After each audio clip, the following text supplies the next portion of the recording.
5 ಕೋಟಿಯಲ್ಲಿ 45 ಕೋಟಿಯಲ್ಲಿ sir ಧ್ರುವಂತಕ್ಕೆ ಚಪ್ಪಾಳೆ ಬಂದಾಗ ಧ್ರುವಂತಕ್ಕೆ ಮಾತಾಡಬೇಡಿ. ಮನೆ ಚಪ್ಪಾಳೆ ಕೊಟ್ಟಿದ್ದಕ್ಕೆ ನನಗೆ ಹೊರಗಡೆ ಏನೇನಾಗಿದೆ ಅಂತ ಅವರೇ ಹೇಳಿದ್ರು. ಯಾಕಂದ್ರೆ ಇಲ್ಲಿ ಎಲ್ಲಿದ್ದಾನಂದ್ರೆ ಅವ್ರು ಏನಾದ್ರು ಗೊತ್ತಾ, ಮನೆ ಇವತ್ತು ಬರುತ್ತೆ ಹೋಗುತ್ತೆ, ಅಭಿಮಾನಿಯ ಹೊತ್ತು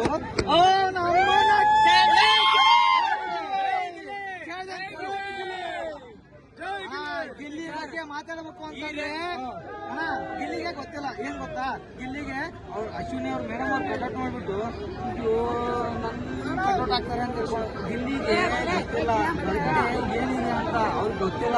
ಗಿಲ್ಲಿ ಬಂದ್ಬಿಟ್ರೆ ಅವ್ರು ಸ್ಟಕ್ ಆಗ್ಬಿಡ್ತಾರೆ. ಯಾವ ತರ ಸ್ಟಕ್ ಆಗ್ತಾರೆ, ಗಿಲ್ಲಿ ಗೆದ್ದು ಬಂದ ರಸ್ತೆ ಬಂದ ಅಭಿಮಾನಿಗಳನ್ನ ಈ ಸದ್ಯ ಯಾಕಂದ್ರೆ ಆಲ್ರೆಡಿ ಗೆದ್ದಿದ್ದಾನೆ ಸರ್.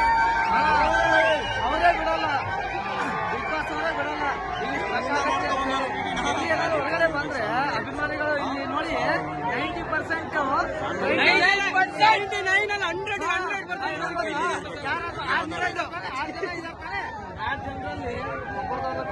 ಇಲ್ಲಿ ಕಾವ್ಯ ಓಕೆ, ಕಾವ್ಯನೂ ಸ್ವಲ್ಪ ಧನುಷ್ ಜೊತೆ ಕೂಡಿ ಅವ್ರು ಫೈನಲ್ ಹೋಗಿದ್ದಾರೆ.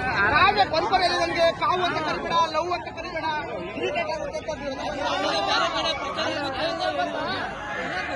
ಅವರಷ್ಟೆಲ್ಲ ಜೊತೆಯಾಗಿದ್ದು ನನ್ನ ಜೊತೆ ಯಾಕೆ ಕೊನೆ ವಾರದಲ್ಲಿ ಜೊತೆ ಆಗಬೇಕಿತ್ತು? ಬಟ್ ಬೇಡ, ಗಿಲ್ಲಿ ಕಾವ್ಯ ನಾವು ನೋಡೋ ಪ್ರಕಾರ ಗಿಲ್ಲಿ ಕಾವ್ಯ ಅವರು ಬ್ಲಾಕ್ ಗಿಲ್ಲಿ ಕಾವ್ಯ ಸರ್. RCB ನಂತರ ಇಷ್ಟು ಕ್ರೇಜ್ ಇರೋದಂದ್ರೆ ಗಿಲ್ಲಿ ಒಬ್ಬನಿಗೆ ಸರ್ ಅಷ್ಟೇ. ಇಡೀ ಇನ್ಸ್ಟಾಗ್ರಾಮ್ ಅಲ್ಲೇ ಓಡ್ತಿರೋದಂದ್ರೆ 90% ಗಿಲ್ಲಿ. ಇಲ್ಲಿ ಏನ್ ಇದು ಮಾಡ್ತೇವೆ ಗೊತ್ತಾ, 1 ಮಿಲಿಯನ್ ಫಾಲೋವರ್ಸ್ ಆಗುತ್ತೆ ಹೊರಗಡೆ ಬರೋಷ್ಟರಲ್ಲಿ 2 ಮಿಲಿಯನ್ ಆಗಿಲ್ಲ ಅಂದ್ರೆ ಕ್ಲಿಯರ್ ಆಗುತ್ತೆ. ಅವ್ರ ಹತ್ರ ಕೋಟಿ ಇರ್ಬೋದು ಸರ್, ಅದೆಲ್ಲ ಕೋಟಿ ಅಮೌಂಟ್ ಇರ್ಬೋದು. ನಮ್ಮ ಗಿಲ್ಲಿ ಜೊತೆ ಕೋಟಿ ಆ ಲೆಕ್ಕ ಗುರು, ಕೋಟಿ ಅಭಿಮಾನಿಗಳಿದ್ದಾರೆ. ಕೋಟಿ ನಾವು ನಾವೇನು ಮಂಡ್ಯ ಜಿಲ್ಲೆ ಹೇಳ್ತಾರೆ, ಕಾವ್ಯ ಗೆಲ್ಬಾರ್ದಾಗಾದ್ರೆ ಟ್ಯಾಲೆಂಟ್ ಇರೋದು ಸರ್. ಟ್ಯಾಲೆಂಟ್